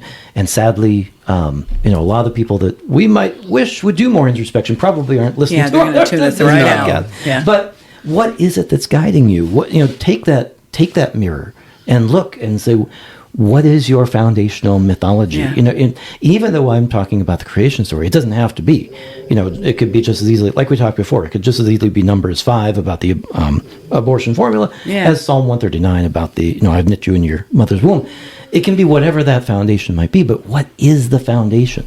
And look at it and think, how does that foundational mythology guide me? How does that take me where I want to be? I told you earlier that it's not only religious, but it can be political as well. This is something that we probably know, but no one ever really talks about. But in the United States, and I would say this of other countries too, I just haven't been deeply embedded enough in other countries. No. Yeah.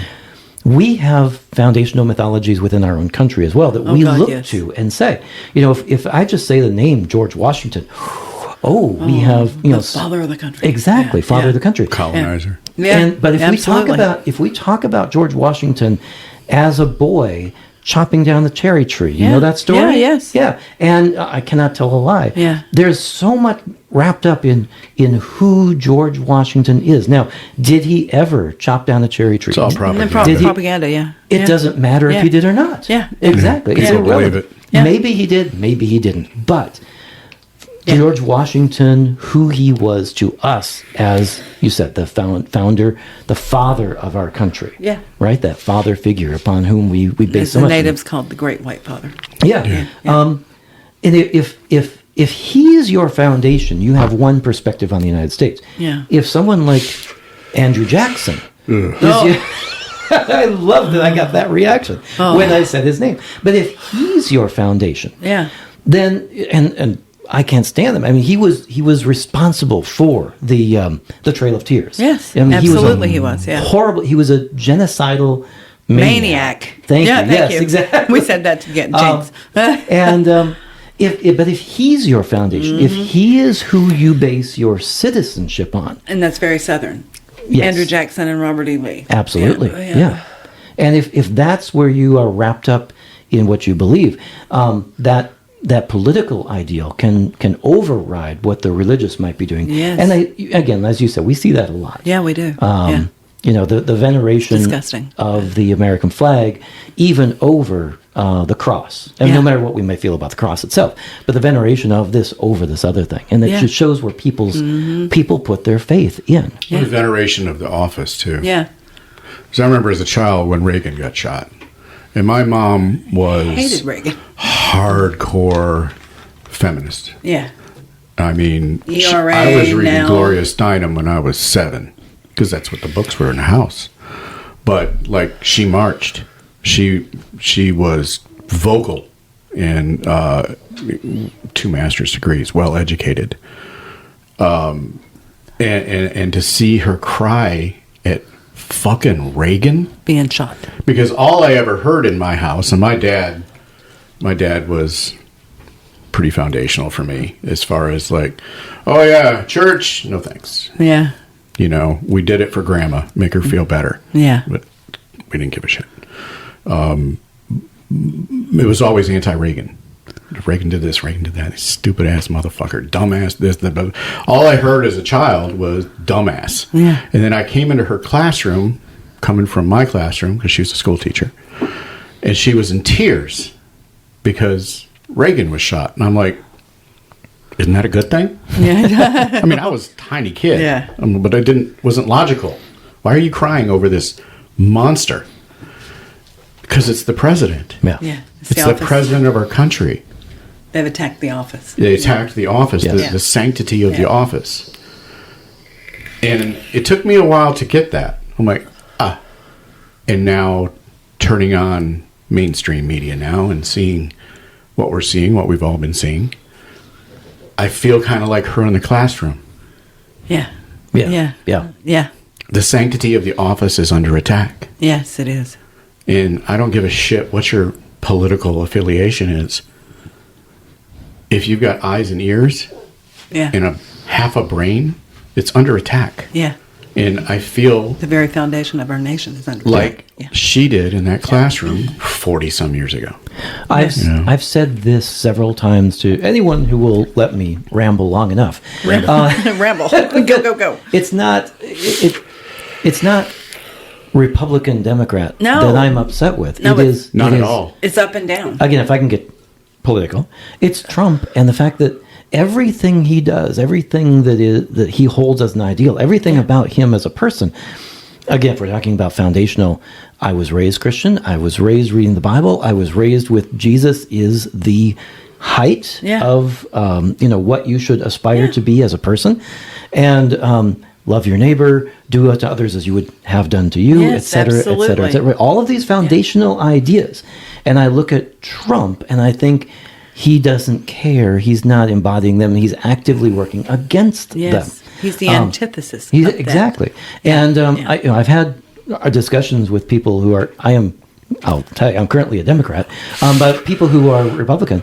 And I say, I didn't have this problem with Bush. I didn't like Bush. I didn't like a lot of things he did. I didn't have this problem with Bush Sr., with Reagan. We can discuss policies. None of those guys. I firmly believe that those guys believe they were doing what they thought was best. Yeah. Yes. Absolutely. I can see that. Yeah. Exactly. Yeah. Whether we agree it was best or not, that's a different discussion. Yeah. Yeah. But It's a whole other fucking level. I think they Yeah. believed. Trump, I don't believe, believes what he's doing is best for anyone but himself. Yes. I don't think he's even interested in being president. I think he's interested in campaigning. Not this time. Yeah. And not the actual He's duties still out of the rallying. president. Yeah. You know, it's the campaign and the look at me and look, I'm probably going to piss off some Trump. Look, if it hasn't affected you yet, It will. buckle up. Yep. And It will. foundational belief, if we believe in love, if we believe in the value of a person who's standing next to us, whether we agree with that person or not, whether we like that person or not, then the person that we are venerating as the leader should reflect and embody those same ideals. Yeah. And if they don't, then are we sure that that's what we actually believe? Well, Or we've are seen we- a perfect example of what happens when you are in that obey culture. Yeah. Where you want to be led. You don't want to be the leader. You don't want to think for yourself. You want someone to do the thinking for you and to tell you what matters to you. Yeah. Instead of, that doesn't make any fucking sense. Why are you giving all the money to the billionaires and starving the people who are already starved? Yeah. It doesn't make any sense. Nope. He's going to save us all. Yeah. He's going to do it. Yeah. He's going to do it. It's so much easier to just Mr. Roboto your entire life. He stood in North Carolina the other day, where people in Western North Carolina have suffered from this event more than anything we've seen in our history. Yeah. And he said to these people, and they're still lauding him, and it's making me sick. It's literally making me nauseous. He said to them that, well, we're going to do away with FEMA and let the states handle it. Do you even know what that means? Do you understand? He means that no one's coming to rescue you. You will have to rescue yourselves. And if you don't have the money and the state doesn't have the money, well, that's tough. Shit out of luck. Yeah, that's tough. You're going to deal with And it. everybody that nods their head and go, well, sounds good. FEMA's this and FEMA's that. Well, wait till it's your house sliding down the mountain. And here's Yes. the bad thing in this echo chamber that we have in social media today. The day after it happened, Biden funded it 100%, just like he did California, but nobody heard that. And nobody there heard that, so they think he didn't. He did. The problem is not the funding. The problem is the legislature in the state of North Carolina, and they still, to this day, have not allocated the funds. And so nobody's getting any funding because there's infighting. The Republicans that are still in charge in the legislature there are trying to take all the power from the Democrats, and so they're passing bills to that effect. And they're not allocating any of the funds. They're tying it up in those bills, and so they're just in a hung state in the legislature in the House in North Carolina, and nothing's being done, and the people are blaming Biden still, and he has not all a damn thing to do with it. It's the us-them Yeah. tribalism, and it is, again, to the idea that my group is right no Yes, matter your what. group is wrong. And yeah. your group is wrong. And we're Well, never going to hear it because it doesn't align with what we want to feel and what we want to think. It's not within our echo chamber, and that's the problem. I'm not letting the Democrats off either. Yeah, no, hell no. Never. Because, Yeah. the warning signs have been there for 9 years. Yeah, and we've been tooting that horn loud as we could. And Yeah. and the strategy and the tactic that they've continued to do is pearl clutch. Yeah. Yeah. And be afraid and try to be bipartisan and Mm-hmm. work this. You got a bully pulpit on one side and you got meek and mild take it on the chin on the other. Which one do you think is going to win that physical confrontation? Yes, exactly. Exactly. And so, love them or hate them, Republicans are organized. And they get their message. And they don't give a fuck. They're on message. Oh, who it hurts. Yep. They don't give a fuck about anything except winning. Yeah. And so when you're facing that as the opposition party, I don't know, maybe consider it And as a you're worried counter about strategy. optics. You stop worrying about optics. Yeah. Because worrying about optics is what has got us to the point where the very Constitution is under threat. Yes. I never thought I'd see that in my lifetime. It's been My violated grandparents- 3 times in 1 week. My grandparents fought and died on beaches in Normandy and Yeah. all different conflicts with this country, killing Nazis, Yes. killing fascists. I'm so glad my dad's not alive. I am. I can't imagine. I have a grandfather who was in Normandy and he was infantry. Yeah. And he served not only there, but in several other campaigns and still lived. Wouldn't talk about anything. No. But I'm so glad he's gone, to Yeah, your point. yeah. Because he'd be rolling over in his grave if he saw what is being deemed as acceptable. Yeah, my Uncle Ed was in the submarine in the harbor when they hit Honolulu. Yeah. I He was I there. remember that as a child being what America was. Yeah. And as fucked up as it is now, that when you learn the truth of those conflicts and that most of them are based on bullshit. Yes. But for the middle class, blue collar American, you were proud of your family's service. Yes. You were proud to say, yeah, or even yours. And you were that proud harkens of your back to service. what he was saying about what mythology are you living under? What's your guiding mythology? Yep. Our guiding mythology has been our patriotism for years. Which is now co-opted. Yeah, yeah, Yeah. yeah, yeah. And when you tell people that, it feels like an assault on their patriotism. Yeah. But they're being led right off the cliff. By pure, unadulterated evil. And they don't care who gets Yeah. hurt. They don't like Yeah. well, we saw the stories of the guy and his wife. They sold their house and they were moving. They had a job with the VA, and just as they're getting ready to move, he did the hiring freeze. Yeah. So now they have no house. No job. Well, they had signed the papers and the mortgage on the new house. They have no way to pay it now. Yep. Yeah. He don't give a shit. And they're like, but we supported you.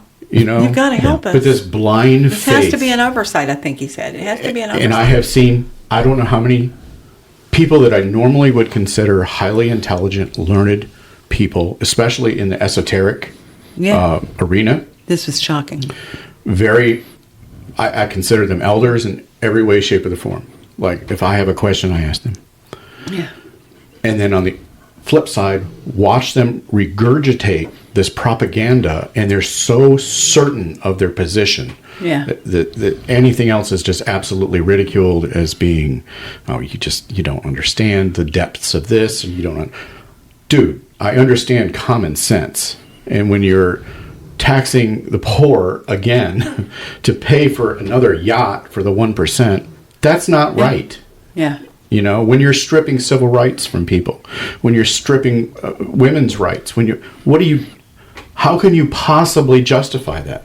Yeah. How can you possibly justify ripping families apart and deporting them and declaring war on our allies, or at least rattling your sabers like you're going to take over Green? The ridiculous nonsense. And then to see this elder continue to say, we're going the right way. Yeah. Just because you're old and wise and knowledgeable doesn't also mean that you can be a fucking idiot. Yes. And you've been led by the nose, just like Rando in a trailer park in the middle of fucking nowhere that has no real knowledge of anything outside their bubble. You're just the same. You're being because led his by a mythology has been Republican in his entire life. Yeah. So is ours. And it's not Republican anymore, because No, I was a Republican not at in the all. South, because the Democratic South was, Jesse Helms and Strom Thurmond, and they were racist bigots and the party's flipped. women haters, and so we were all Republicans because we were for the farm and for the family and protecting one another and taking care of tribe. And then the parties flipped. Yeah. And then they flipped again. Now they flipped to MAGA. What you have now is not even Republican. Not it's at not, all. Not in the least. Not at all. Yeah. Not at But all. as you said, you still Yeah. have people who are tribalistic Yes. to Republican, Yeah. and people who are that is the foundational myth by which they Yes, are believing it's their life, absolutely correct. is what's come from that state. It's And come look where from that gets us. politics, Yeah. not from Look where that gets whatever us. they might be claiming to Yeah. be their religious Hence foundation. the reason why I have never been that way. Because Yeah. I saw that behavior as a child. I saw adults doing fucked up shit in the name of. I've Yeah. lost a lot of respect for, just as you said, especially some of the religious leaders I grew up with as a kid that I've watched as I've grown up. And just like you said, I think, how can you possibly preach this and then do this in your life? Yeah. I know we're down to the last 10 minutes or so of this, but we'll close the store. We'll just keep this shit going. Yeah, this is it's the but- best conversation we've had in a while. I want to leave you in this context. Dean's like, fuck you. I got shit to do. No, I'm all for it. I want to respect your time. That you told me this was 90 minutes. I want to respect the 90 minutes. Yeah, You no said. good. We'll just let people wander in and take a mic as the day goes on. This works. Again, what's the foundation upon which you live your life? What's that mythology? I have a friend down in Philly. I have known her almost my entire life. We met in college. She is a beautiful soul, and she has always been. She has been one of the most devoted Christians I've ever met in my life. I She love is- those people, Yes. though. Yeah. And y'all had talked earlier about, what faith are you living within Christianity? Yeah. She is the type of person who looks to Jesus' words and says, Jesus said this. This is important. I need to be loving. She and I have had conversations now. We drifted apart for many years, and then we reconnected. Social media is great for things like that. We reconnected over social media. Absolutely. Discovered now, we grew up in college in North Dakota. Now here we are as adults living 2 hours away. She's down in Philly. That's crazy. It's great. Yeah. And she and I talk politics, and she is of the opinion that the people who are coming to the United States illegal are doing something wrong, which feels very Republican-ish, much more than it does Democrat. Yeah. But yet, I would agree there are laws being broken. Yeah. But she also takes very seriously what Jesus was saying for living her life. And I think it was Yute who had mentioned the leave the crops at the edge of your fields open. Yeah. This is Old Testament law. Yeah. So that the people walking through your country can harvest the grains as Yes. they walk through, and they don't go hungry Right. while they're You're visiting. caring for them. You're Yeah. caring for the people Stranger traveling. in a strange land. Exactly. Yeah. And she takes those very seriously as well. And, this debate that we're having right now about immigration and doing things legally and illegally in process and blah, blah, blah. And what has she done? But, she's been married for a couple decades, maybe longer, I don't know. Their son, I think, just graduated high school, or he's about to graduate. And they're going to adopt a boy who needs a home from another country. That's excellent. And they're like, we're going to actively do something to help the situation. Now, she's one person, and her husband and son, but she's one person living out what she believes to be foundational to her. And that is that love. Yeah. That is that welcoming the foreigner. That is welcoming someone else into our lives and giving someone else what we have and sharing. And that I find so inspiring. So again, you asked earlier, what's the way forward? I would love more stories like that. Yeah. as the way forward. Yeah. She, to me, she's inspiring. She's one of the better angels. Oh my gosh, she's so great. Yeah. Yeah.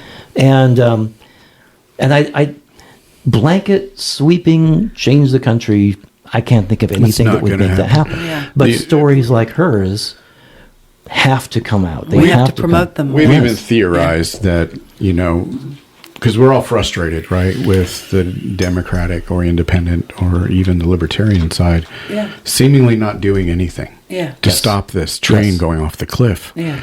And the frustration of it. And a theory, I don't know, but when people are so certain it's to the level of brainwash, it's to the level of mesmerization, where they've just literally turned off all common sense, curiosity, all of that's dead. We're just going to follow what this man says to do. And you can't talk them out of it. That, even if you take somebody out of a cult, you have to do a deprogramming, right? So maybe, and whether they're intentionally doing it or it's just happening because of the course of nature, in order to break the spell, as it were, maybe they're waiting until more damage comes, more hell comes at them, and the people who are the loudest supporters, the diehards, they've got the tattoos and they wear the merch and it's a truck with 20 flags on it. Maybe when it comes to their doorstep, when their life gets shattered, when their friend that knew somebody gets deported, when the rules of law now are telling them that they're wrong, maybe they're waiting for that mass effect to hit everybody. So you're all broken. And then we can go, are you ready yet? And then take action. Yeah. My fear is that the wait is going to be too long. What will be left? Yeah. And you will have nothing but bones left to build something with, and everything else has been laid waste by these robber barons. And it's disheartening that it has to come to that. It has to, like the guy yesterday who wasn't even in the conversation, he felt offended by it because it hurt his fragile white male ego because he'd never lived that life as a trans person or as a gay person. Yeah.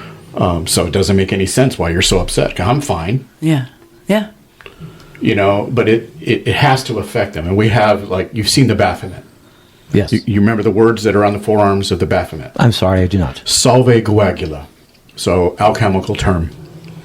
In order to create, you must first break. It has to be broken down. You have to shatter it. Yeah. To create something new, you have to break and destroy the old. So, Which is what I happened kind in the of American Revolution. theorize that maybe we're on that track, because I don't see anything else stopping this train until the train runs off the cliff and blows up into a fireball. And everybody, all these supporters who are so adamant that they're right, who have been lost proven everything. wrong every single day, but they're still, hasn't affected me yet. Yes. It will. And when it does, how many of us are going to be left that can actually bring because the things that they're doing are going to take decades to rebuild. Yes, absolutely. Yes. We're not going to get the civil rights and the things that have been stripped in the matter of days back. Yeah. It's not that easy to pass those. It's not that easy to get those things through.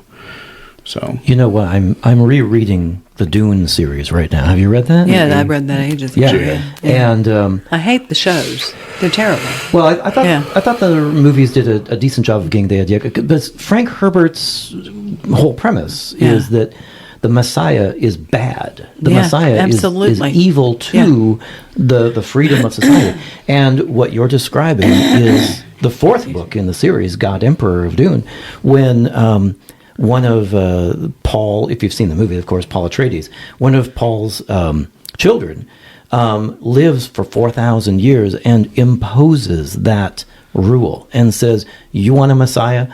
I'm your Messiah. Yeah. You will follow everything I say. You will do everything I tell you to do because I am the Messiah. Yeah. I am your God Emperor. And you cannot prove that I am not. Yeah, and he enforces, because just through power of politics, through power of state, through power of force of the military, and says this is the way the world will be. Yeah. And with the idea that once he's gone, everyone will wake up to the evil that was the Messiah. That's it's an infestation of thought. Yes. Yeah. I'm on LinkedIn the other day, and the former CSO of one of the companies that I worked for him.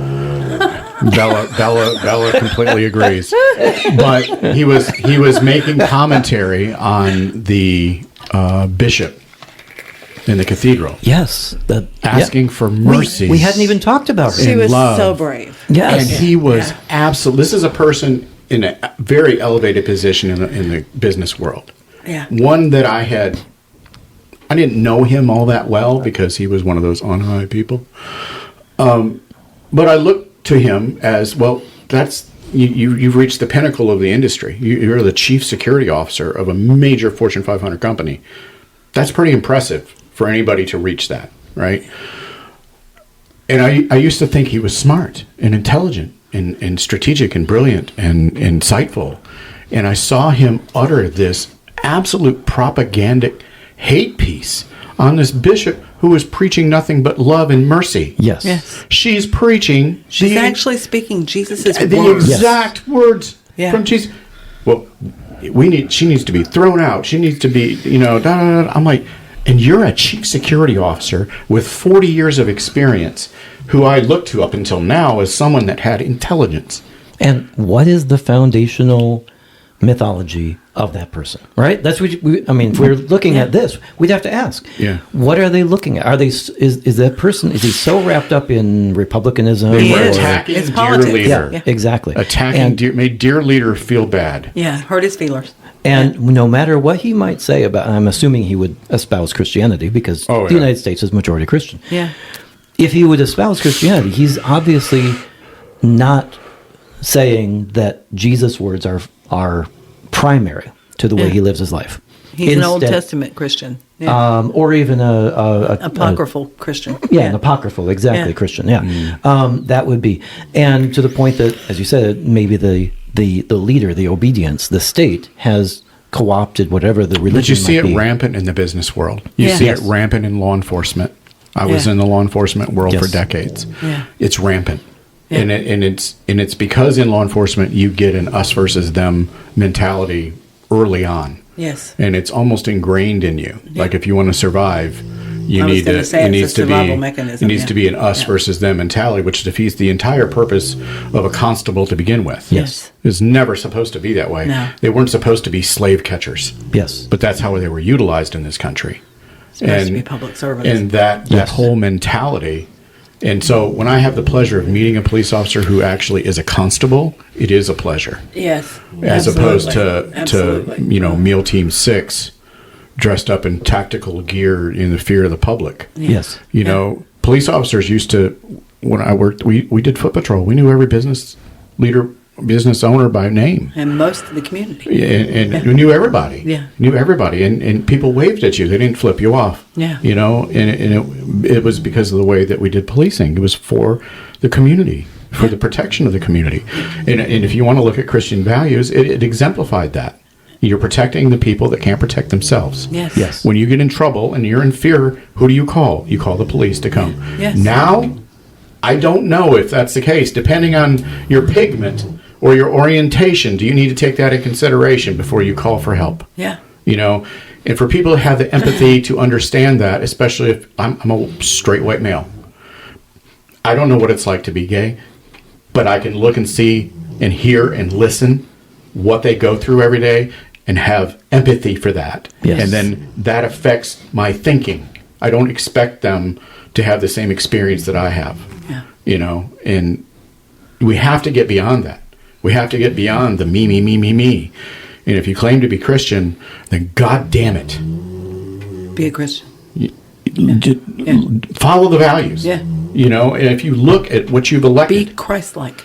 and they're selling Bibles with his name on it and his face on it. I'm like, what is wrong with you? And the Constitution that he had in that Bible had some missing Constitution. It's like when you're walking around and everybody is under this mass hypnosis spell and they won't wake up. They won't break out of it. And it is absolutely frustrating because they're good people at heart. Yeah. You do. From the past, the things they've done, the people they've helped, the things that they've done, and then they've fallen under this programming, and it's like a spell.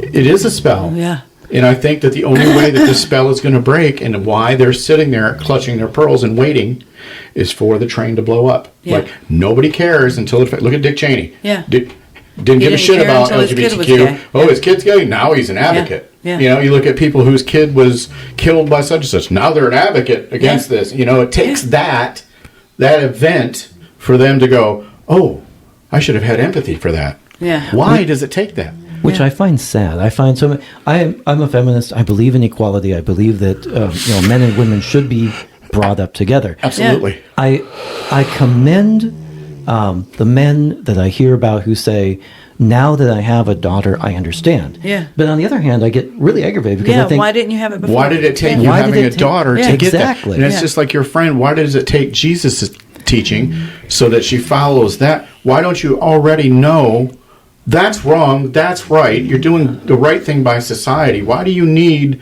to have a religion to tell you right from wrong? Yeah. Are you just not conscious? Yes. Now, when you talk about empathy with the bishop at the thing, one of the times that empathy was brought to my mind so vibrantly was I took in 7th grade or maybe 8th grade a home economics class. You remember home ec class? Yeah. Absolutely. And my home ec teacher, she was great. She taught what I think she was supposed to teach, as well as a bunch of other things that were probably outside the scope of. But I remember coming into class one time, and she had set up stations all around the room. And she wrote empathy on the board, and she defined empathy. She described what empathy was, and then we had to go to each station, and we were forced to live as if we were, and to that's experience. brilliant. And the one that I still remember so much was one station where it was, have empathy for people, especially older than you. And of course, 7th, 8th grade, what am I, 14, 15, whatever 7th, 8th grade is. And especially an elderly person with arthritis. That was the goal of the station. Yeah. And I had to put on these big work gloves, the big yellow work they're gloves. hard to work The with. hard to work gloves, exactly. And then she had left a needle and thread. And she said, now, you're an elderly woman who needs to do sewing. Here are your arthritis-riddled hands inside these gloves. Thread that needle. Thread that needle. Love Exactly. that. That's beautiful. And I had to try to, with these gloves, pick up the needle, and it really drove home. I still remember this. I'm in my That was brilliant. in my 50s, just like you. And I think this was when I was a teen, and this is still burned into my mind that I need to have empathy for the other person. Absolutely. And the Beautiful. bishop demanding empathy and saying, this is what Jesus said. Again, whether it's right or wrong, whether someone should have learned empathy in 7th grade or whether someone should be learning empathy from their foundational mythology, the empathy should be there. Yeah, it should. Whatever. And I think what's missing. What pissed me off for her was it wasn't so much a demand as it was she said, please. It was an Please, appeal. Mr. President, Yes. have empathy for the fearful in our society. And you watch them rolling their eyes and laughing. Yeah. And I'm like, And that's when you know they're monsters. they're disgusting remember Sunday people. school and depicting people like you. Yeah. They were on the other side Yes. of the fence. Exactly. Yes. Yeah, the mocking Yeah. a poor and mocking kindness. They And were I'm the gonna- Pharisees. I'm going to and- say exactly. something absolutely that a lot of liberals are going to find absolutely horrible, but I think all of everything went out the window when we stopped punching Nazis in the mouth. Yes. I think that you don't learn until it has affected you. And if they're going to say something like that ugly to somebody needs to smack them. I mean, you need to smack them because you got to understand that whatever you do has consequences. And let's go back to our mythology. When you misbehave, there are consequences. When you make a choice, there are consequences. The one Yes. thing we did was we got too gentle into the gentle parenting, the please don't. Yeah. And that's a bad choice parenting. Yeah. Instead of showing the kid that the world out here is going to show you there are consequences. I love you. Like you said to our daughter, we love you. You would much rather learn from us what is right and wrong than go out in society and have society teach it to you. Because society doesn't care. Yeah, they don't care and they don't love you. And so they're going to hurt you. We have tried to emphasize that with our child as well. Yeah. And we say, we love you, and here are the rules, and when you break them, this is the result of But breaking that's that part rule. of that's part of showing love. Yeah, That's part of absolutely. Because to not do that is to be cruel to the child who will go out into the world and experience. Yes, Yeah. they're Yeah. an unintended consequence of that gentle parent. It is after 11. Yeah, It is after after 11. We do have, I know it was I a have great thoroughly enjoyed conversation. this. Yeah. Thank you so much. And if Yeah. I may advertise just one more time. Yes. Absolutely. My most recent novel is Medusa, Dawn of a Goddess. Yes. The second book of my Medusa trilogy. series, yes. And, the goal is to give her a happy ending. That's my promise by the time the third book is done. I will warn you, I describe this book as my Empire Strikes Back of the trilogy. Yeah. It does Trigger? There's triggering all the way through it. The Yeah. book one is because Medusa's life is horrible, but book two does end on a cliffhanger. But book three, I am outlining as we speak. Oh, that's awesome. And it will. I'm hoping for a couple of years from now to get book three out on the She's market. come alive in you, hasn't she? Oh my gosh, I love Medusa. Yes, Yeah. And as I said, the people who I meet who love. I remember being at a restaurant in. I think it was Boston, if I remember correctly.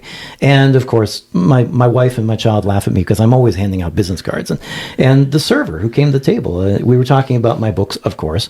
And I mentioned my Medusa trilogy. And she rolls up her sleeve. And showed you She Medusa. has got a Medusa tattoo down her arm. It was gorgeous. And I said, oh, may I please have a picture of that? And she was very kind and she let me take a picture of her tattoo. But, oh my gosh, the people who have embraced Medusa, and I can't say it's because of me. She'd never heard of me before. But the people who are realizing that Medusa represents Women being wrong. Women, exactly. It represents a woman's experience, not only today, but 2,500 years ago. This is what the crap women were going through. Yeah. So thank you very much for allowing me to come on the thank you for podcast. coming. This has been that was a fun blast. conversation. Yeah, it was. Absolutely. Yeah. I wish we could have solved the world's problems, but they're huge. I really hope you're wrong. I really hope we don't get to that God Emperor state where too. we Me just, too. we have to make life so hellish for everyone. Yeah. Because man, that would just be Just like your kids. Yeah. That won't listen to you. yeah. They have to listen to the hardships and the consequences It would of be the so decisions. awful though to live through that. Yes, That's it what would. I dread about that. We're dealing with petulant children. I really hope that we reach the point where people find a better foundation upon which to live their lives. Yeah. Same. Same. Love you guys. Thank you so much. Love you bunches. So we hope you enjoyed this episode of In the Weeds, and we hope you didn't have to pick too much pucker brush off your cloak after visiting with us here. If you liked the episode, please follow, subscribe, and share. And if you're really kind, leave a positive review. Be sure to tune in next week as we publish a new episode weekly. If you're in the area, stop by the store and see us. Thanks so much for listening, and have a great day.